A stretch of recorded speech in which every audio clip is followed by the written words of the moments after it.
advocate, and on my far left, I have Honorable Kipruto Arab Kira, Deputy Party Leader to ANC Party. Gentlemen, it's always a pleasure to have you this Thursday morning. Of course, we'll begin by taking a look at the Standard newspaper this morning, where we are running with a big story of a governor's aide and a murdered university girl. It's both on page 6 and page 7. And of course, on page 4, we paint the picture of more pain as fuel shortages escalates. That is on page 4. But before we can get to those stories, there's one more story that has caught my attention this morning. Quite a sad story where an entire family was wiped out in a car crash while going for a friend's burial. Now, that story is on page 3 this morning of the newspaper. This specific family, there are 4 of them. Mom and dad, of course, and they had 2 children, a boy and a girl. The girl had earlier succumbed to death due to a short illness.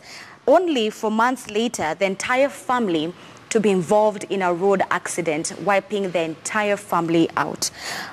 Gentlemen, this just comes in the midst of the parliamentary grilling that we saw yesterday in terms of traffic police officials being put on the cornerstone, being asked, why is this happening? And this is given the statistics. About 2 months ago, so with the 2 months that rather, about 500 Kenyans have lost their lives to road accidents. And this is a rising concern. And you have to remember this comes after NTSA was sort of scrapped out and given their mandate to the traffic police. What are your thoughts on this issue? I think let me say we pray for the other relatives of this family. May God give them grace to go through this. Secondly, among the Luo people, we always say you do not put all your eggs in one basket. Kenyan families should always learn that it is not right, it is not good for the entire family to be packed into one car. Accidents are a reality. Even I'm told the president of America and the deputy the vice president, and they are never hold up together. Because when a tragedy strikes, it can be devastating. At least when people travel, you leave 1 or 2 children out. When mama and daddy are traveling, they leave the children out. We try to do that. It's a bit difficult, but many years you learn that it works. The problem of our road is not the police.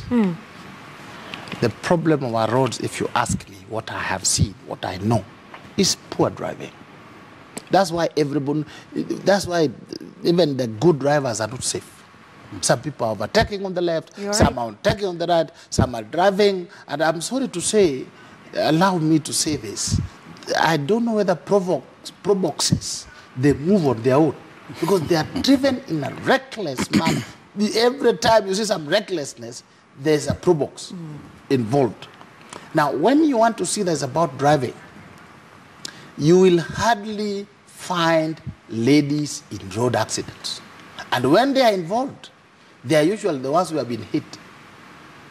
Do you understand that? Yes, we do. Secondly, you hardly find high-range vehicles being driven recklessly outside the road or overtaking rudely. High-range vehicles, I mean vehicles where insurance, what you pay as insurance, will buy a probox. They are driven carefully. So I'm telling you, it is the driving, because we buy these licenses in the River Road, we make them, we buy them. And there's no database who has a driving license in this country, who does not have, unless for purposes of carrying. But for purposes of whether you attended a driving school, whether you know how to drive, no, with that lethal machine in your hands, we will keep on dying. Right. And you know whether you have an aspect, because this story, it goes on to say, and I quote, according to some relatives, an oncoming vehicle was trying to overtake when the driver noticed another car, which is now their car. So they weren't the ones overtaking. So it clearly the accident was caused by yet a different party, a second party. To avoid hitting the vehicle, the driver swerved and rammed into the Kimani's car, forcing it off the road. I'm telling you that if you are facing a 26-wheel trailer, doesn't matter whether it finds you parked off the road. And it is these people driving big vehicles or buses, they are very reckless, and they are they're not schooled at all. So something has to be done at the schooling level. At the schooling level. Honorable Kipruto, do you agree? Well, I do agree to a large extent, but also want to add 1 or 2 things. Right. First of all is the psyche of our nation. we've just, and I've repeatedly said, it is the escalating bad manners that is in our society. Because you find people not caring whether it is sitting arrangement in a social place or whether it is driving, because you realize that people no longer care about how much space am I taking from the next person. And that is what I find very obnoxious, followed by this siren mentality that is creeping into our society. There are 1,001 sirens almost in Nairobi. Almost every other minister as a chase car. I don't know what are they running away from, or who is chasing them. Where are they running to? Where are they running to? If they wanted to go to the meeting, they should have started much earlier. Right. So they push us off the road, and at times there are so many minor accidents that occur out of being pushed out of the road by ministers. I don't know, the last time I was a minister, I never needed a siren ahead of me. But you find every other minister, I don't know, they are getting into that bloated mentality of people feeling they are more important than the society they come from. Right. That is something that is very, very disturbing. So at some point, it's also us as Kenyans, we need to look within ourselves, our discipline on the roads. Yes. And we, to some extent, are the cause of these accidents. Yes, our discipline on the road. And, you know, the way we behave on the traffic jam is the way we behave in every other aspect of life. Because at times, you know that your car cannot move as fast as Lawyer Weda's car. Right. But you just block the road, you don't want to give way. Because in some countries, it is the minimum speed that you are told on this lane, your minimum speed is 70 kilometers per hour. Therefore, if you are moving at lower than 70 kilometers per hour, move to the next lane, which allows for that speed.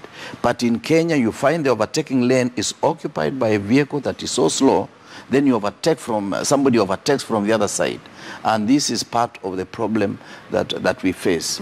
It is bad manners. And I think the earlier we implore society, the earlier we inculcate these values in our society, the better it is for the nation. All right. Of course, not comparing numbers, but 500 in the past 2 months compared to when NTSA was there. A time like this, the number was around 417, if I remember right. Yeah. Do you think that us taking out NTSA out of the roads was a wrong move?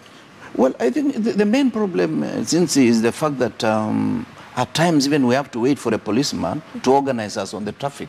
You know, there is a lane, there is a convoy of vehicles in front of you, and if you had stood, if you had, let's say, stopped a few minutes or a few seconds, right, somebody else could have passed. But you block the person, and you know you're about to go nowhere.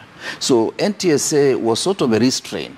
But the most important thing is for us to go to the depth of our social fabric, to implore our people to learn how to behave well and to respect each other. NTSA, yes, is just a sanction.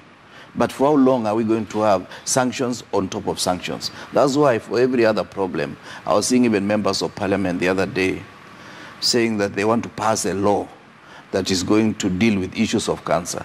At times, I don't know whether they are informed about what the law is and what the policy is. Because almost it's like for everything you have to pass a law. Everything you have to pass a law. Some things just need policy. Some things just need public awareness. Discipline. Some things discipline. And that is the very foundation of our problems in Kenyan society. Lack of discipline. All right. Yes. Whether from a legal perspective, Yes, talk to Kenyans. If now, in the case of Kimani's family, yes, his relatives, yes, can they do something from a legal perspective of now this driver who was trying to overtake?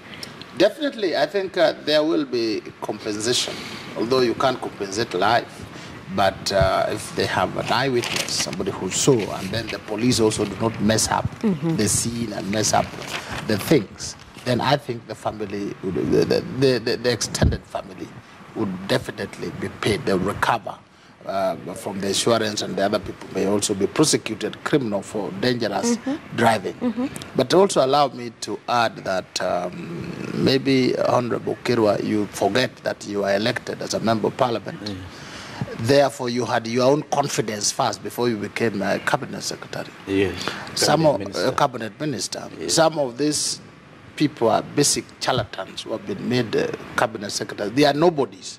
They are made in the morning. When they are sacked in the afternoon, they are zero again. That's why the ones who are not reappointed, you don't even know who, you can't even recognize their faces. So the problem is that we choose our so politicians so what do you want to do? When I'm a cabinet secretary, I must box people around on the road. They know that is Waziri Weda passing. Otherwise, I wouldn't be known. And gentlemen, I'm sure you've seen the photos online where they compare other prime ministers from Australia to Canada and other European countries of how they move around. They use public transport because they know it's proper, good public transport. If you are compact in you, if your spirit is compact, if you have confidence in yourself, you don't need drama to do anything. You can walk and sit comfortably in Matatu. Right. You can come here and talk to people nicely. But when you are lacking something in you, then the guards at the gate must know that that's Mr. Weda coming. You people must know Weda has arrived. To massage my ego. Otherwise, without it, how I feel sick. Do you think Kenyan's politicians will get there, our Kenyan politicians? Some are already there. Some are actually very compact. If you get the big people, get Honorable Kibaki, Honorable Raila, some of them, they're very simple people. What do you mean they're simple? They're ordinary. You greet them, you find them in sauna, nini. It is this jokers that wake up one day and I found you are a cabinet secretary that are bringing this shenanigans. And I know once the Uhuru's term is over and some are sacked or dropped, they'll go back to wherever they used to be. Right. So obscurity where they used to be. Okay. So don't worry. You didn't need to do that because I knew about Honorable Kira many years. You ran against a big man. Yes. So immediately your name is known. The day you ran against Honorable Muliro, your name is known. People want to say, where is the young man? Yeah. But some of these guys, the president just wakes up and says, oh, you have 3 children. What? You come in a clean shirt. Your name is, when he sacks you,